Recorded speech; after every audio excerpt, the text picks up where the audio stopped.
2021వ సంవత్సరంలో America intelligence ఏజెన్సీలు కొన్ని ఉపగ్రహ చిత్రాలను గమనించాయి. అవి మారిషస్కు చెందిన ఒక మారుమూల దీవి అయిన అగాలెగాకు సంబంధించినవి. ఆ చిత్రాల్లో అకస్మాత్తుగా వెలసిన కొన్ని వింత నిర్మాణాలు కనిపించాయి. అక్కడ ఇటీవల ఒక పొడవైన రన్వే నిర్మించినట్లు ఆ ఫోటోల ద్వారా తేలింది. దాని పొడవు 3 కిలోమీటర్ల కంటే ఎక్కువగా ఉంటుంది. అయితే పెద్ద నౌకలు ఆగేందుకు అనువుగా రేవులు నిర్మిస్తున్నారు. అక్కడ క్రేన్లు, నిర్మాణ కార్మికుల క్యాంపులు దర్శనమిస్తున్నాయి. అంతేకాకుండా నౌకలు కూడా అక్కడికి వస్తూ పోతూ ఉన్నాయి. అది చూసి అమెరికా అది ఖచ్చితంగా చైనా పని అనుకుంది. ఎందుకంటే చైనా తన స్ట్రింగ్ ఆఫ్ పెరల్స్ వ్యూహంలో భాగంగా ఇలాంటి నిర్మాణాలు చేస్తూనే ఉంటుంది. కానీ ఆ దీవికి వస్తున్న నౌకలను అమెరికా ట్రాక్ చేసినప్పుడు అసలు నిజం తేలింది. ఆ నౌకలు చైనావి కావు, అవి మన భారతదేశం వైపు నుంచి వస్తున్నాయని తేలింది. ఈ విషయం అమెరికాకు చాలా ఆశ్చర్యాన్ని కలిగించింది. అప్పటికే అండమాన్ నికోబార్, లక్షద్వీప్ లాంటి వ్యూహాత్మక దీవులు ఉన్న భారత్ ఎందుకిలా చేస్తోందని అమెరికా ఆలోచనలో పడింది. భారత సరిహద్దులకు ఈ మారిషస్ దీవి 6,000 కిలోమీటర్ల దూరంలో ఉంది. అంత దూరంలో ఉన్న మారుమూల దీవిలో ఇంత పెద్ద మిలిటరీ బేస్ను భారత్ రహస్యంగా ఎందుకు నిర్మిస్తోందని ఆశ్చర్యపోయింది. అసలు ఈ మిలిటరీ స్థావరం వెనుక ఉన్న ముఖ్య ఉద్దేశం ఏంటి?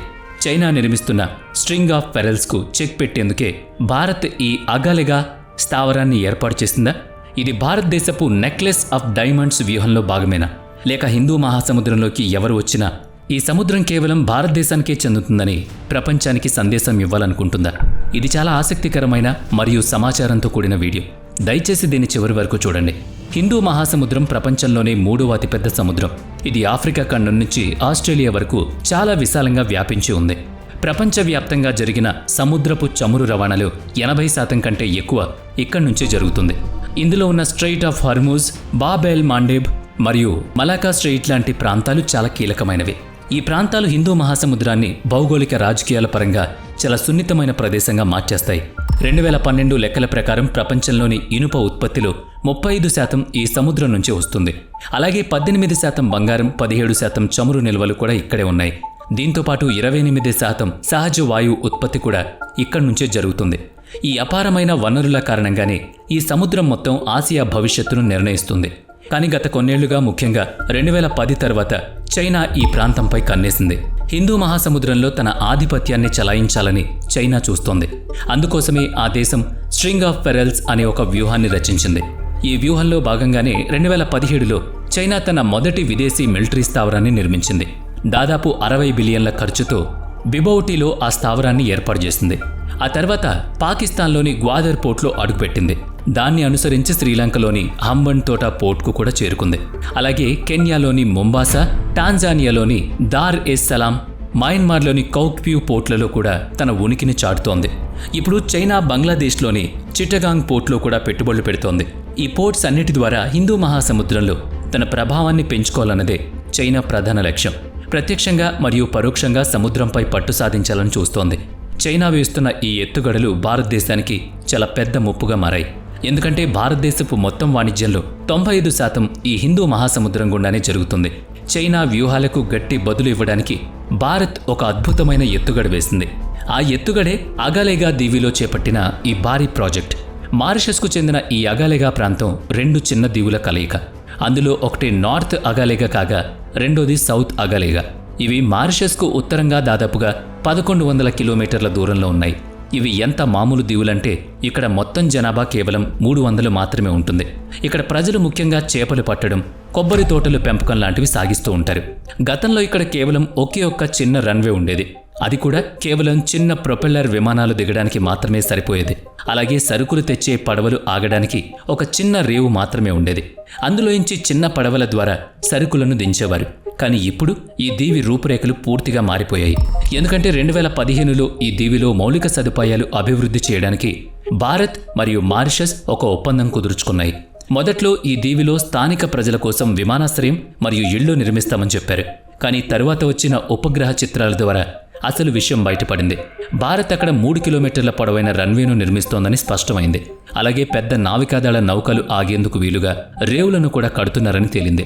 అది దాదాపుగా 250 మిలియన్ల విలువైన భారీ ప్రాజెక్ట్. ఈ స్థావరం భారతదేశానికి వ్యూహాత్మకంగా ఎంతో కీలకం కానుంది. జలాంతర్గాములను ఎదుర్కొనే P-8I, పొసైడరీ లాంటి నిఘా విమానాలు అక్కడి నుంచి ఆపరేట్ చేయొచ్చు. అలాగే యుద్ధ సమయంలో ట్యాంక్లను సైతం మోసుకెళ్లే బోయింగ్ C-17 గ్లోబ్ మాస్టర్ విమానాలు కూడా అక్కడి నుంచి టేకాఫ్ చేయగలవు.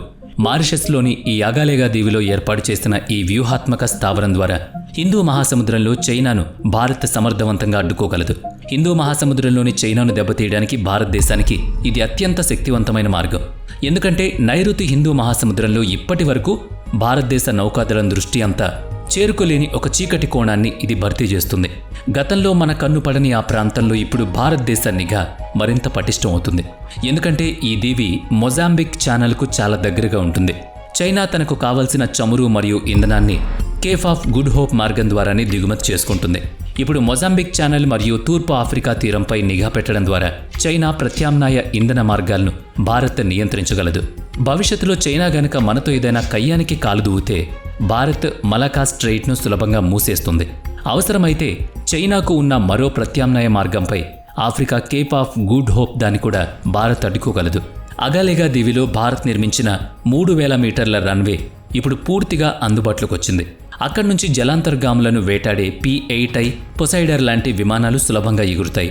ఇవి 1000 కిలోమీటర్ల కంటే ఎక్కువ దూరంలో ఉన్న చైనా జలాంతర్గాములను పసిగట్టగలుగుతాయి. దీనివల్ల హిందూ మహాసముద్రంలో తిరిగే చైనా అణు జలాంతర్గాములు ఇకపై ఎక్కడా దాగలేవు. అంతేకాకుండా ఈ స్థావరంలో లోతైన నీటి జెట్టి సౌకర్యం కూడా ఉంది. ఇక్కడి నుంచి భారత యుద్ధ నౌకలు ఇంధనం నింపుకుని దూర ప్రాంత మిషన్లకు వెళ్లగలవు. గతంలో హిందూ మహాసముద్రంలో ఏ ప్రాంతమైతే మనకు బలహీనంగా ఉండేదో ఇప్పుడు అక్కడే మన నౌకాదళం అగేలాగా ద్వారా నిరంతరం నిఘా చేయగలదు. 24 గంటల పాటు నిశితంగా గమనించగలదు. దీనివల్ల చైనా గూఢచారి నౌకలు మరియు వారి అనుమానాస్పద కార్యకలాపాలపై సులభంగా దృష్టి పెట్టొచ్చు. వీటన్నిటికంటే ముఖ్యంగా ఈ స్థావరం చైనా వేస్తున్న స్ట్రింగ్ ఆఫ్ పెరల్స్ వ్యూహాన్ని నేరుగా దెబ్బతీస్తుంది. జిబౌటి, గ్వాదర్ మరియు హంబన్తోట్ వంటి పోర్ట్ల ద్వారా చైనా ఒక గొలుసును తయారు చేస్తుంది. అగేలాగా మిలిటరీ స్థావరం భారతదేశపు నెక్లెస్ ఆఫ్ డైమండ్స్ వ్యూహాన్ని మరింత బలోపేతం చేసిందని చెప్పుకోవచ్చు. అమెరికా, బ్రిటన్ దేశాలకు డియాగో గార్సియాలో మిలిటరీ స్థావరాలున్నాయి. అలాగే ఫ్రాన్స్కు రీయూనియన్, మయోట్ స్థావరాలున్నాయి. అగేలాగే ఇప్పుడు వాటితో కలిసి ఒక బలమైన నిఘా వలయాన్ని ఏర్పరుస్తుంది. ఇది హిందూ మహాసముద్రంలో పెరుగుతున్న చైనా ప్రభావాన్ని ఆటోమేటిక్గా తగ్గిస్తుంది. దీనికి అదనంగా ఈ భారత స్థావరం క్వాడ్ కూటమి కూడా మద్దతిస్తుంది. అమెరికా, ఆస్ట్రేలియా, జపాన్ మరియు భారత్ ఈ దేశాలు క్వాడ్లో సభ్యులుగా ఉన్నాయి. ఇండో పసిఫిక్ ప్రాంతంలో చైనా ఆధిపత్యాన్ని తగ్గించడమే ఈ 4 దేశాల ప్రధాన లక్ష్యం. 2025లో భారత నౌకాదళం మారిషస్ సమీపంలో ఒక భారీ సర్వే నిర్వహించింది. దాదాపు 25,000 చదరపు నాటికల్ మైళ్ల ప్రాంతంలో ఈ హైడ్రోగ్రాఫిక్ సర్వేను పూర్తి చేసింది. దీనివల్ల భారతదేశపు తీర ప్రాంత నిఘా, రాడార్ల మరియు ఇంటెలిజెన్స్ సామర్థ్యాలు భారీగా పెరిగాయి. అంటే చైనా నౌకాదళం చేసే ప్రతి కదలికను ఇప్పుడు మనం తెలుసుకోవచ్చు. చైనాకు చెందిన జిబోటి స్థావరం బాబ్ ఎల్ మాండేబ్ వద్ద ఉంది. కానీ పశ్చిమ హిందూ మహాసముద్రంలో చైనాను అగేలాగా ద్వారా భారత్ చాలా దగ్గర నుంచి సమర్థవంతంగా ఎదుర్కోగలదు. భౌగోళికంగా చైనా ఇక్కడికి చాలా దూరంలో ఉంది. అందుకే ఈ స్థావరం చైనాను వ్యూహాత్మకంగా దిగ్బంధిస్తుంది. అంటే ఈ స్థావరం చైనాను ఆర్థికంగా, భౌగోళికంగా మరియు రాజకీయంగా అన్ని విధాలా చుట్టుముడుతుందన్నమాట. నిజానికి ఈ అగేలాగా మిలిటరీ స్థావరం అనేది భారతదేశం వేసిన ఒక పావు మాత్రమే. ఎందుకంటే హిందూ మహాసముద్రం మొత్తంలో చైనాను అడ్డుకోవడానికి భారత్ ఎన్నో చర్యలు తీసుకుంటోంది. చైనా తెచ్చిన స్ట్రింగ్ ఆఫ్ పెరల్స్ విధానానికి దీటుగా భారత్ నెక్లెస్ ఆఫ్ డైమండ్స్ వ్యూహాన్ని అమలు చేస్తోంది. ఇందులో భాగంగా ఒమన్ దేశంలోని దుక్ము పోర్ట్ను భారత్ వినియోగిస్తోంది. 2018 నుంచే సైనిక అవసరాలు మరియు లాజిస్టిక్ కోసం దాన్ని వాడుకుంటుంది. అలాగే ఇరాన్లోని చాబహార్ పోర్ట్లో కూడా భారత్ అడుగుపెట్టింది. చైనా నియంత్రణలో ఉన్న పాకిస్తాన్ గ్వాదర్ పోర్ట్కు ఇది సరిగ్గా ఎదురుగా ఉంటుంది. దీంతో పాటు మలక్కా స్ట్రెయిట్కు ముఖద్వారంగా ఉన్న ఇండోనేషియా సబాంగ్ పోర్ట్ను కూడా భారత్ యాక్సెస్ చేస్తుంది. లాజిస్టిక్స్ కోసం సింగపూర్లోని చాంగి నేవల్ బేస్ను కూడా వాడుకుంటోంది. అలాగే అసెన్షన్ దీవిలో కూడా సైనిక మౌలిక సదుపాయాలను భారత్ అభివృద్ధి చేస్తోంది.